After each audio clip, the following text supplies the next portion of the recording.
Alrighty, game number 3. Let's go. So we've played Odin, we played Loki. Now we're going to be playing... Sorry, we played Odin, we played Thor. Now we're going to be playing Loki. Yes. And now we get to talk about the fun things. This is the fun things.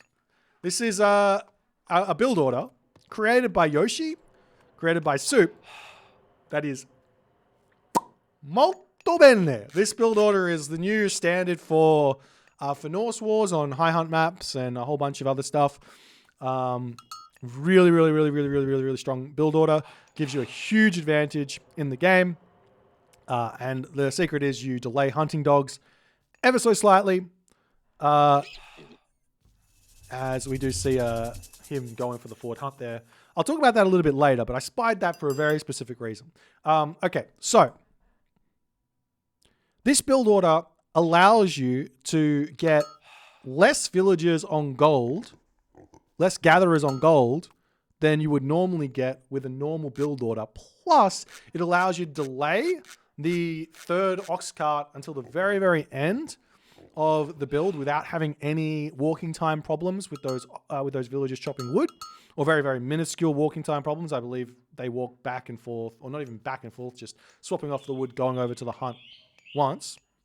So it does increase your overall resources significantly compared to the standard build order that Loki does, like normal Loki players do, which is something like 3 villagers onto food, 2 villagers onto gold, or gatherers onto gold, and then gatherers everywhere else, and try and work it out from there, whatever. But this build does give you a big advantage. So, seeing those villagers moving forward, we're going to talk a little bit before we get into it, is the mirror matchup, and why I try and stay away from mirror matchups generally. The reason is because I don't like playing defensively. I like finding advantages by playing offensively. And in the mirror matchup, generally speaking, the player who is on the aggressor, the aggressive player, generally is the player that is behind in the game. They will fall behind because they don't have defender's advantage. Now, what I'm happy about seeing here is that forward hunt means that my opponent, Gaboo, is opting to play very, very defensively in this game. And insofar that he's actually taking a gigantic hit to his economy by doing this. He has to move all the way forward to that hunt and then all the way back when he gets pushed off it. So all I have to do here is push him off that hunt. And then I find an advantage in this game. And then I can be on the aggressor with having an advantage. Being on the aggressor is really, really good. So for example, like if we play Zeus versus Loki, you get that aggressive push forward. You can find some wins. Same thing here with Loki in this matchup. You can find some wins. So I go 1 villager less than normal. So 644. So I'm going to hit the classical age first here. I also found the monkey head down the bottom here. The monkey head gives you 3 extra relic monkeys. And while it might not seem like much, and I do think this is what I much prefer that to be like golden lions, this is a nice relic to have because it's going to bolster that army just a little bit. So we're going to push forward. We're going to be really aggressive here. Another thing to remember is that Gaboo, we've said it once, we've said it a million times, he loves to rush Hall of Thanes out. So I'm trying to exploit this to the best of my ability in this game, in this matchup against him. He loves getting that Hall of Thanes really, really early. So I'm going to delay my Hall of Thanes and I'm going to get out some throwing axemen. I did learn something in this game though. We'll talk about that when it comes to it. So I hit the classical age first. I do see players going for the aggression here early, which I should have done. I should have sent my Herso there immediately. I've given him about 15 seconds more than I should have given him in this early game. 15 seconds more. Maybe even more than 15 seconds. I should have been there. I should have been killing him. But all good. And we start the throwing axemen out straight away. In hindsight, I didn't need to do this. I think I could have gone I think I've already found the advantage I needed here, and I could have gone for Hall of Thanes. In fact, I'm interested to see exactly what that advantage looks like. All the resources. Yeah, you can see I'm in front. It might not seem like a lot, but every little bit matters here. I probably didn't need this longhouse. This longhouse is overzealous. I'm trying to put a lot of pressure onto him at the moment as he pops out here and he's trying to defend this this temple. He's not going to be able to. I've got throw an axeman and everything else.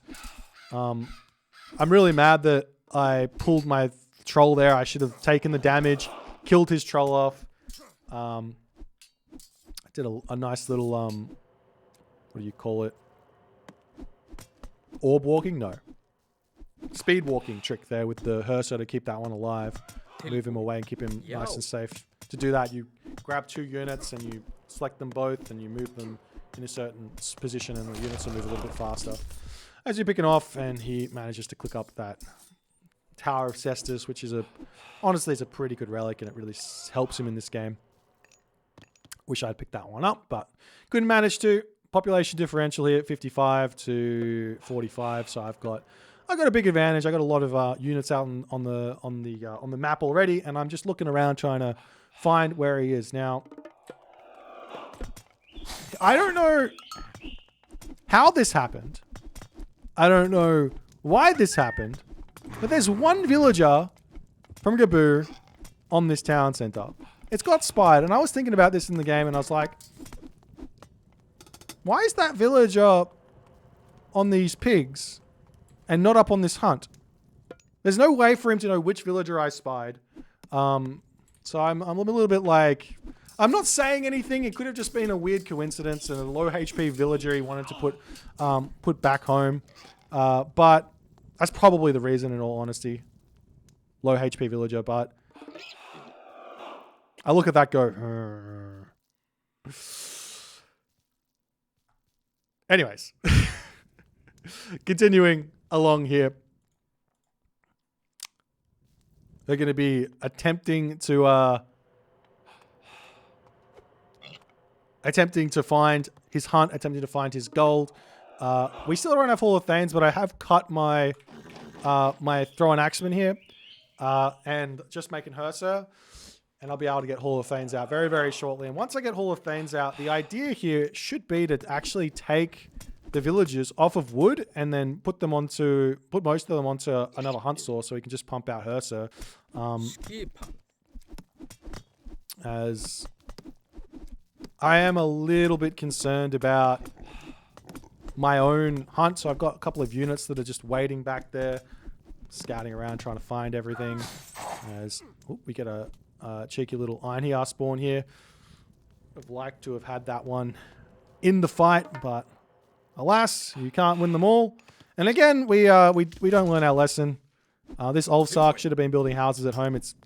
Honestly, it's not that big of a help in the army. It's just not. It's much better to build the houses in the main base, but you know, what can you do? As I'm just throwing HP away here. Feels bad. I need to get these Hersa healed back up, but not actually able to. I do have the Einhjar. If he blows a horn and Gaboo wants to take a fight, that's a big advantage for us. Box formation to keep the trolls nice and safe. As we pick off a unit, pull back. I need to get that healing spring down, healing up my units. Gaboo is really, really, really utilizing his healing spring really well in this game, and I've just got all these low HP units that need to be healed back up. So I put it down in the middle of the map. I'm not looking to retreat away or anything. Nearly full population here as well. As he decides to push out, I'm looking for a raid onto his hunt over there. We do find it. Picking off a Valkyrie there. He just see Gaboo notices, so we'll just have to take the one villager kill here and take the one villager kill and get out. I thought I'd killed it and I moved away preemptively because I thought it was dead, but 1 HP. Oh well, you can't win them all. One thing that I've kind of learnt playing in the Norse War is you really, really, really do not want to chase your opponent's Herser, because they kind of get left behind, and you turn around and you take a fight, and your opponent turns around and takes a fight, and you don't want to chase. As we do see, he sends the villagers down to the bottom left of the map there onto the hunt. And I want to be targeting that down as soon as I can. He does have a whole bunch of Herser waiting to put pressure onto me, but a couple of Herser is actually... Well, he's got tons here. A couple of Herser tends to be enough of a deterrent to keep him from running amok in my base. But I do need to come and defend that, as we do see he's now moved on to this hunt here. I've gotten a lot of value on this location, picking off some villagers here. Unfortunately, we have to take a fight here. The Iron blows the horn, he runs away. Gaboo's controlling his Herser really nicely here. And I need to get onto some gold here. And I don't actually, like, in classic me fashion, playing Norse, scouting is it's just hard. It's just hard to scout with Norse. Look at Gaboo's scouting here. He's seen just about the same amount as I have, in all honesty. And now we do a bit of a coin flip here. He gets an Iron. My Iron doesn't get the horn blown off. So, I mean, maybe his advantage here. My throw and axemen are probably targeting the wrong stuff. I get troll spawns. This is Loki. It gets another Iron spawn. It's a coin flip matchup. This is the coin flip. I get the Iron spawn at the end of the fight.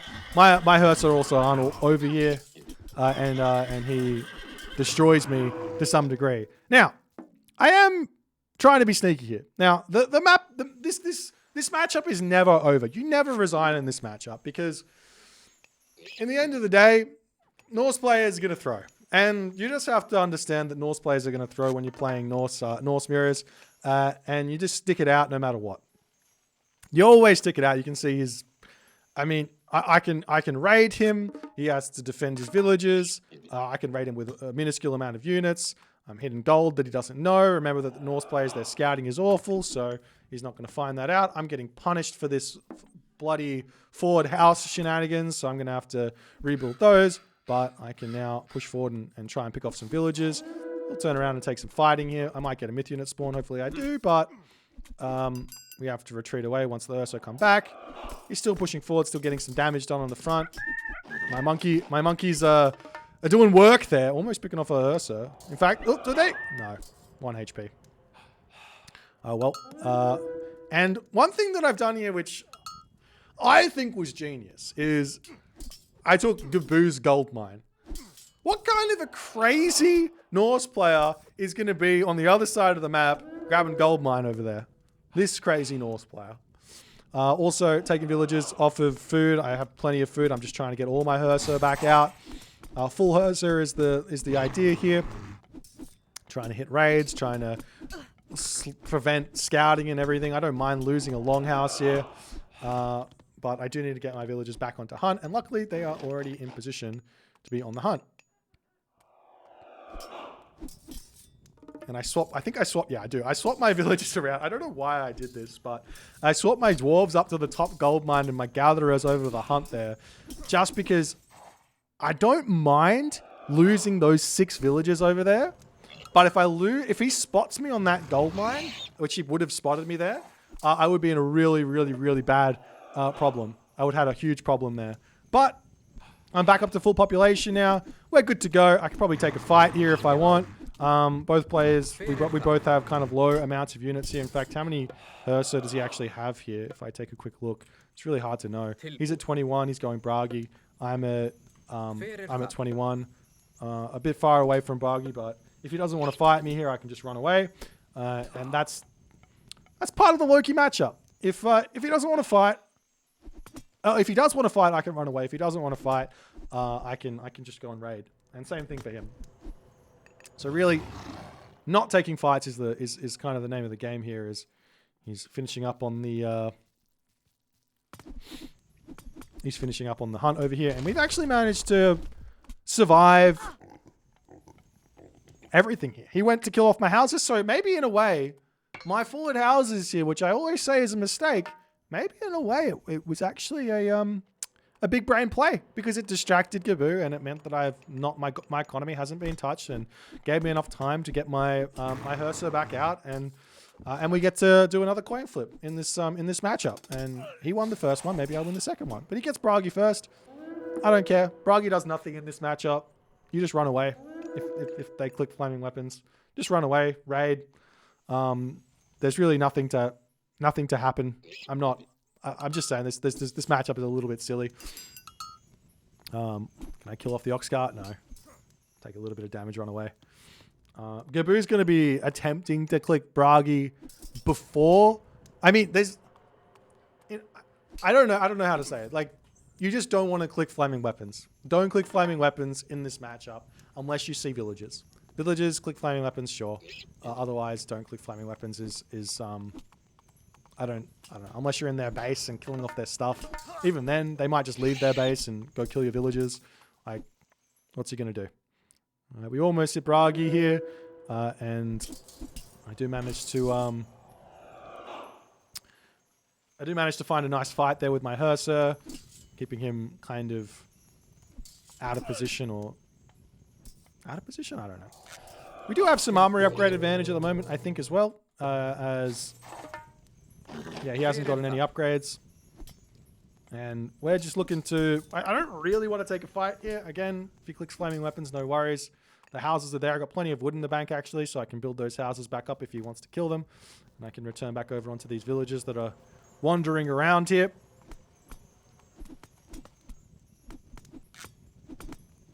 Oh, apparently he was researching copper mail while I destroyed the armory. So we killed his armory and stopped him from that. And then there's the flaming weapons, and I'm like, you know, I don't need to take this fight. I can retreat, hold my flaming weapons. I can go raid him. He can kill off my buildings. I don't care. I can just rebuild them in my main base. I've got all the wood in the world. I've got all the gold in the world. This is not an important fight to happen at all. And we just have to... We can just retreat and kill him off elsewhere. He has to chase us around. He does see my gold at the top of the map now. No! And I'm going to run into the corner. And hopefully I can keep those villagers alive. He's like, what are you doing here? How dare you? And he's going to try and find those villagers. These villagers in the middle of the map are still sitting pretty, which is nice. We get the temple back up. We're going to mark it up. We're going to go Mythic Age through Hell. He's got a lot of idle villagers sitting over there. We find some corner hunt there to eat. That's going to be nice, even if it's dwarves eating it. It's better than them not eating it. And we do kill off a bunch of villagers in the middle, as well as his flaming weapons is over. More villagers down, and we've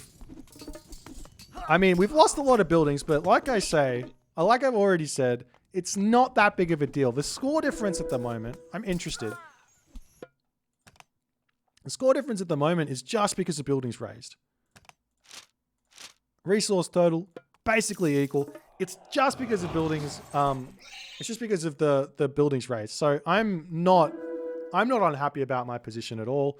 He does hit the Mythic Age first here, but we're going Hell as well. And it's not that big of a deal. I just need to keep running around and wait until I get the upgrade. When you hit the Mythic Age, when you hit the Heroic Age, when you hit the Classical Age, heroes get a boost of, I believe it's 10%. It might be more. I'm not sure. 10%, 15%. My Gatherer is getting pushed back over here. Very upsetting.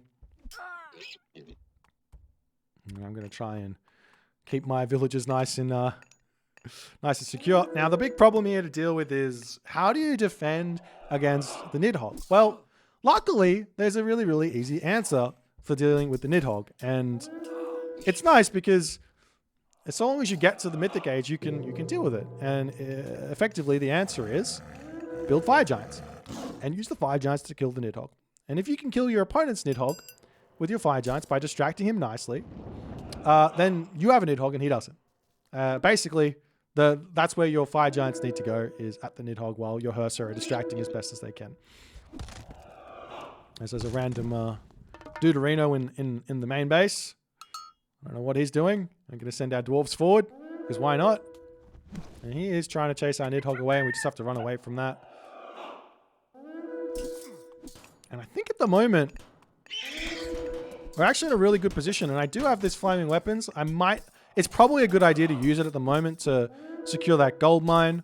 I think very luckily I might find, there is a gold mine up the top that I might find here just randomly, which is going to really, really help me out. And now flaming weapons is down. Now he runs away and I get a little bit of reprieve here in this game with my own flaming weapons. And I'm just going to be looking for wherever he's getting gold. And he's not getting gold anywhere. Which is classic. I do find an ox cart though. That's nice.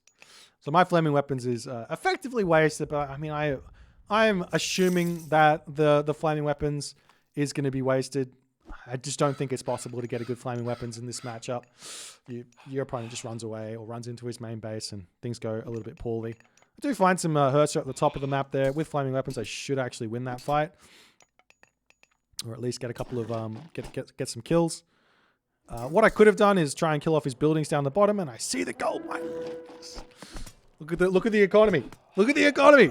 36 gold. You only need gold in this matchup. You only need gold. That's it. Buy food, make Herser, live the dream. I'll flap the Nidhogg around. I don't know where the Nidhogg went. I did get a whole bunch of shots off with the fire giants. There he is flying over my base. I have to be, and I do notice it, which is, yes, I notice it straight away. So I can send my fire giants after that. And you can see he's getting fire giants as well. Now, what's important here is to not lose the fire giants. If you lose them to random Hersers, it's really, really hard to make anything happen. And you can see he's brought them into the middle of the map. He's getting distracted. I get a nice surround on them. His fire giants are going to go down, which means how is he going to deal with my Nidhogg? And my Nidhogg, I don't even mind it's kind of flying around idle because it costs 0 population. So long as it doesn't die and I kill my opponents, then I can start bringing it into the main fight and just finding an advantage on him as his Nidhogg he's focusing on the units over here. And it looks like he's just not paying attention to his Nidhogg, and that's a win for me. Full focused on the fight here. I've got all the fire giants waiting in reserve. He's making throw an axeman now, which I think we already kind of learned. I think I was going to talk about this now. We've kind of already learned now that you don't want to build throw an axeman. A certain amount of throw an axeman is okay, but the majority you want to have of units is Herser, I think, in this matchup. As we did kill off the Nidhogg, I believe. Oh, there he is. He's running back over here. How much damage? He's got 84 HP, so no worries. And now our fire giants can come in here, wedge into the forest. Now get another fire giant spawn. Got to be careful not to throw away my Nidhogg to this fire giant here. I do have some Herser that can come over and take that one out though, which is nice.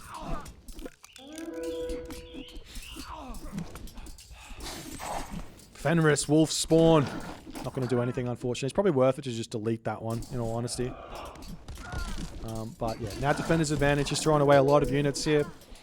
And we're good to go. Let's send his 80 HP Nidhogg back over to my gold mine, but yeah, we're all good. He's not up on this position. He's on the bottom one. Gaboo, always very, very sneaky. Maybe I think that a better idea than sending the Nidhogg blindly to a gold mine would have been to send a lone Herser to both of those gold mines and then have the Nidhogg in the center and then send it over to wherever he is. Probably would have been a better way around it. But we've now stabilized to some degree. And one thing that Gaboo's done here, which I think is a really big mistake, is he built farms. I had an idea to build farms. I was preparing to build farms. I actually already got an irrigation. You can see my farm is set up. Or not irrigation. I got plow. I had an idea to build farms, but I was like, we don't need to unless we have to. So I'll prepare for it just in case I need to, but I'm not going to build them until I have to. And at this point, I can buy food if I need to with the villagers. It's kind of overpaying for it at the moment, but I can take the villagers off of gold and go on to hunt in the middle of the map. There's still tons of hunt here.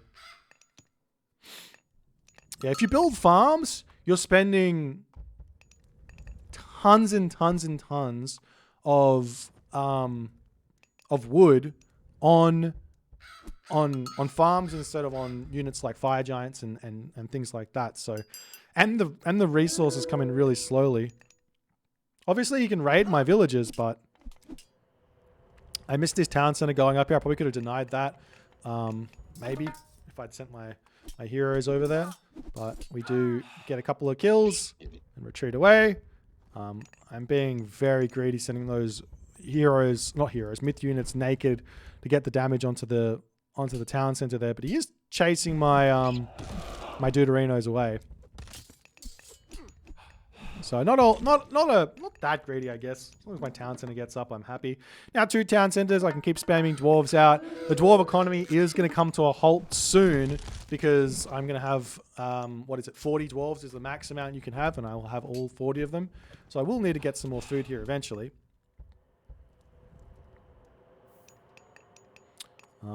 As I do click up, I click up the irrigation. You can see I've got 900 wood in the bank.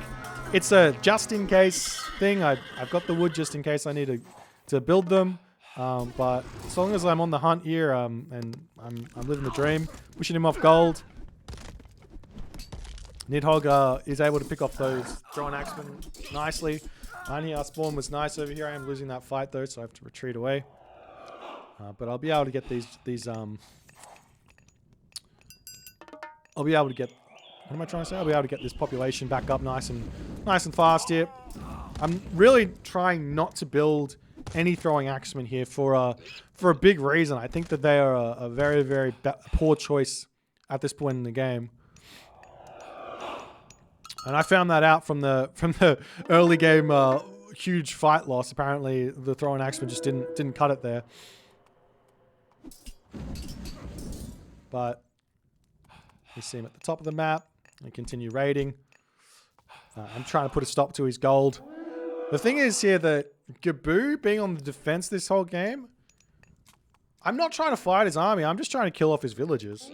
And if I kill off enough of his villagers, it doesn't matter that I lose a handful of units here. I get kind of lucky that he hasn't found my hunt villages there, but even if he did, losing 1 or 2 and then coming home and spamming farms down, completely fine.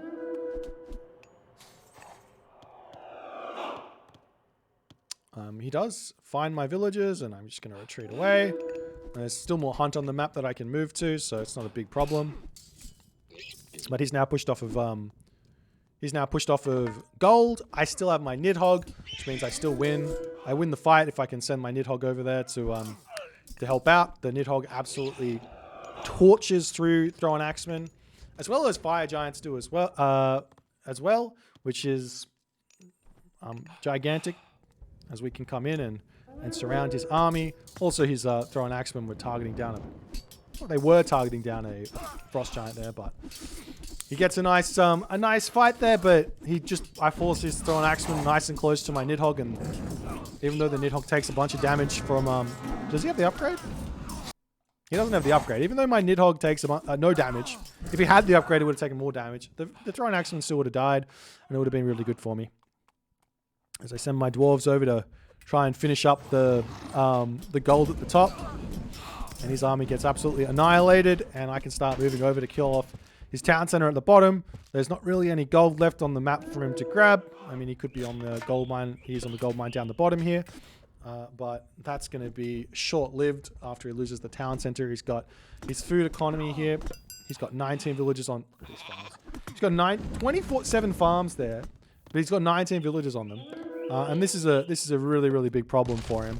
And again, this is why you just can't go into farms in this matchup, in my opinion. If you're on farms, there better be no hunt left.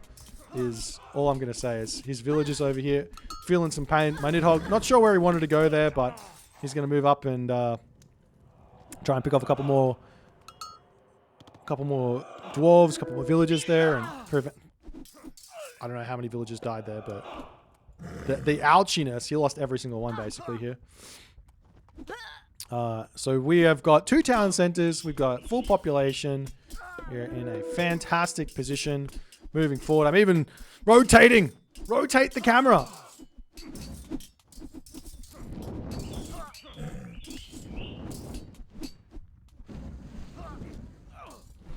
And There's really not a whole lot left. Not a whole lot of possibilities for me to throw now.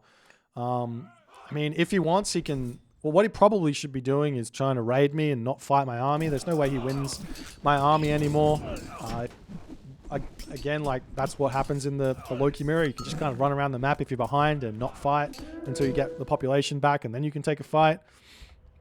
I'm out of gold at the top there. I got so many resources in the bank. Fortified town centers wouldn't have gone astray here. That would have been a nice thing. I'm still saving up for those farms. One day I'll build farms. Not this day. Not this day. We'll get the town center first. That'll be good. As he sends his villagers another last-ditch effort up to this top gold mine.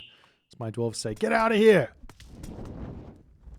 But even if I lose those dwarves at the top, I can just rebuild them. I got the town centers. So I'm happy to take a little bit of a shanky shank. Run away when his Hersa come. His Hersa not being in his main base mean that I can start sieging with my fire giants and come and push up to the top with the rest of my units. I can leave my fire giants kind of naked in his main base.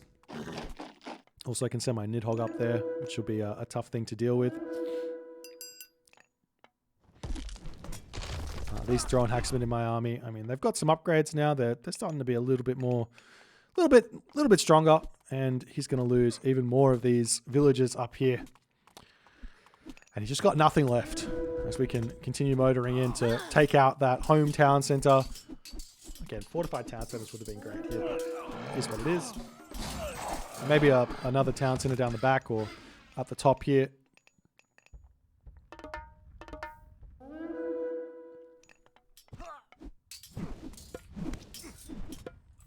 But yeah, he's got what has he got left?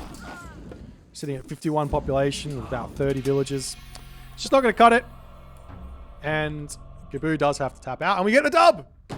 We win our first game of Fimbulwinter. Yes, best Norse player.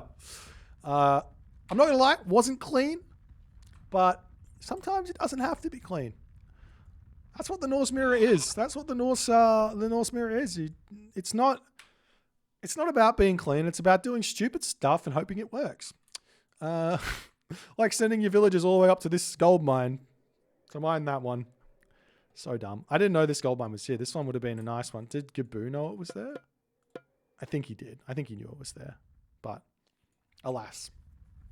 GG.